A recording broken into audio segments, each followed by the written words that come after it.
Hi, welcome to Math Antics. In our last geometry video, we learned that all two-dimensional shapes have a one-dimensional quantity called perimeter, which is basically the outline of the shape. In this video, we're going to learn that these shapes also have a two-dimensional quantity called area. To help you understand what area is, let's start by imagining a line that's 1 centimeter long. Now, let's imagine moving that line in a perpendicular direction, a distance of 1 centimeter. But while we move it, it leaves a trail, almost like the end of a paintbrush. By moving the one-dimensional line that way, we formed a two-dimensional shape. And all of the space or surface that we covered along the way is the area of that shape, which as you can see here is just a square. Okay, but how much area does this square have?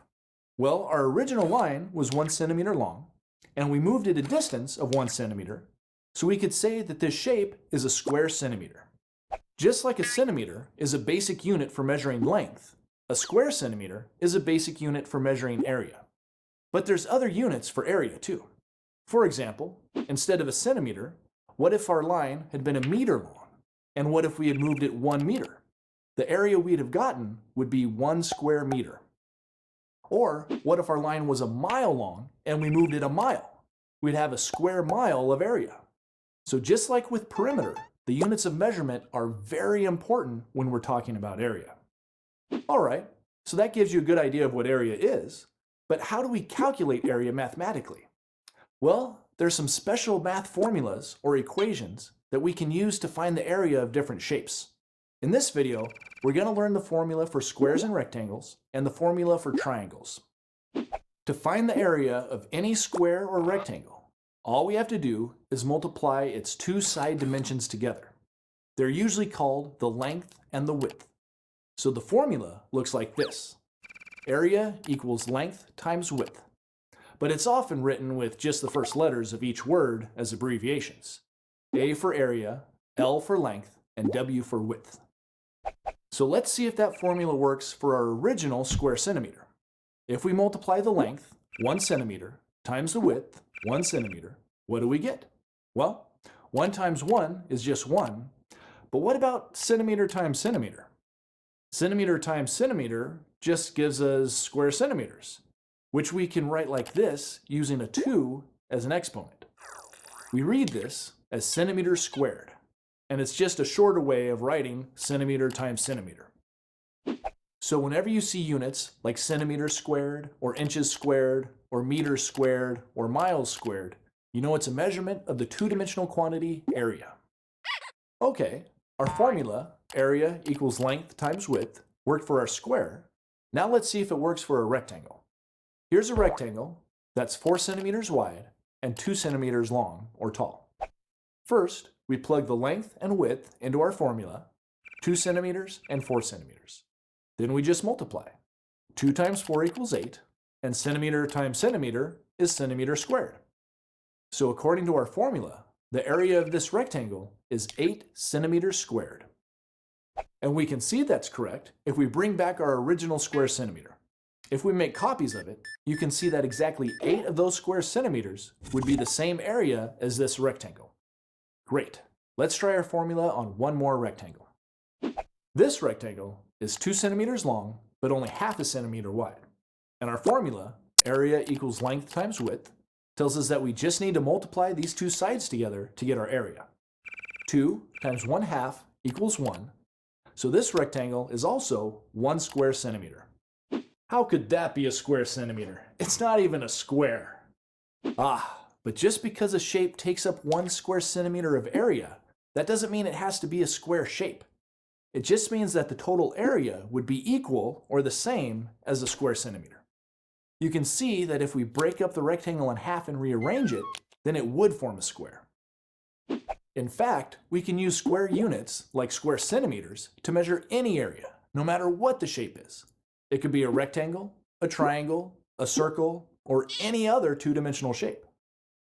Okay, now that you know how to find the area of any square or rectangle using our formula, we're going to learn the formula for finding the area of any triangle. But to do that, we're going to start with a rectangle again. What? The dimensions of this rectangle are 3 meters by 4 meters. So, what's its area? Well, using our formula, we know that the area would be 3 meters times 4 meters, which is 12 meters squared.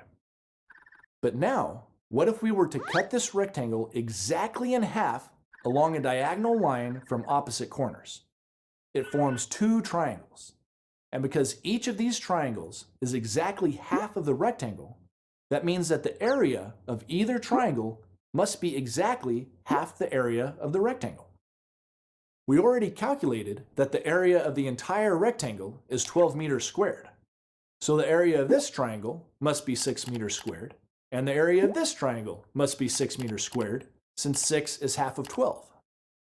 Aha! So the formula for the area of a triangle should just be half of a rectangle.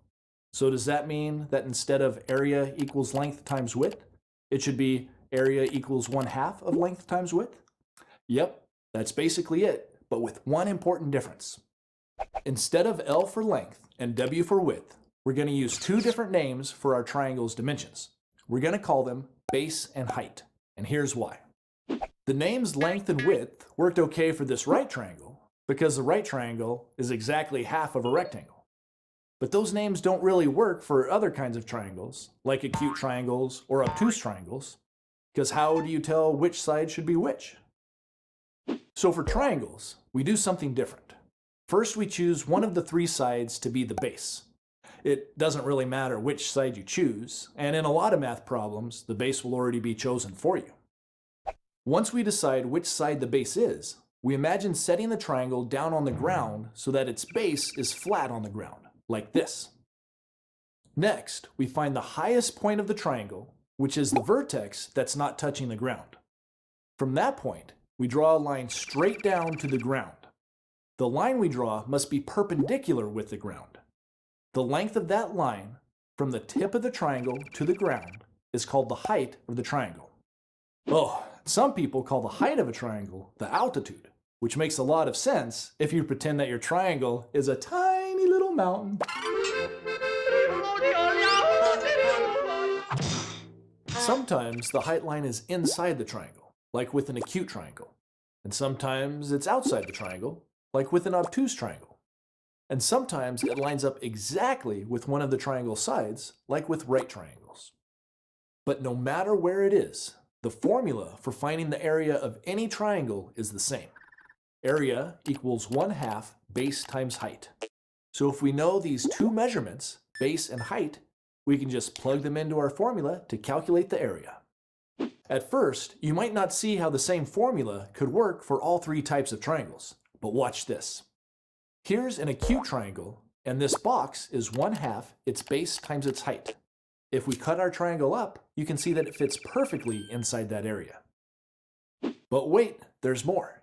Here's an obtuse triangle with a box that's 1/2 its base times its height. Again, if we cut up the triangle, it fits perfectly inside the box. Now you can see how the formula, area equals 1/2 base times height, works for any kind of triangle. Okay, we already figured out that the area of this right triangle was 6 square meters.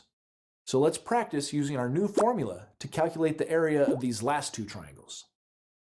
Our diagram shows that the base of this acute triangle is 5 meters and its height is 8 meters.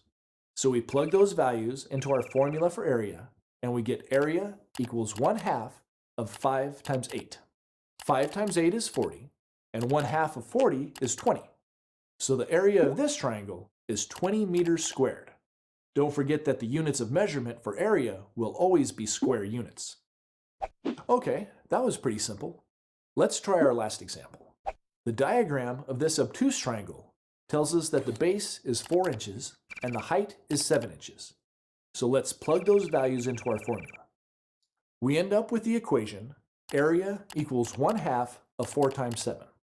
4 times 7 would be 28, and then we can calculate what 1/2 of 28 would be by dividing by 2. 28 divided by 2 is 14.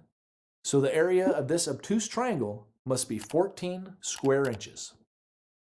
Okay, now you know all the basics of area. You know that area is a two-dimensional quantity that we measure in square units. You've learned the formula for calculating the area of any square or rectangle.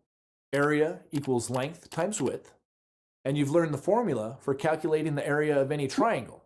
Area equals 1/2 of base times height. But don't forget to practice what you've learned by working some problems on your own. That's how you really get good at math.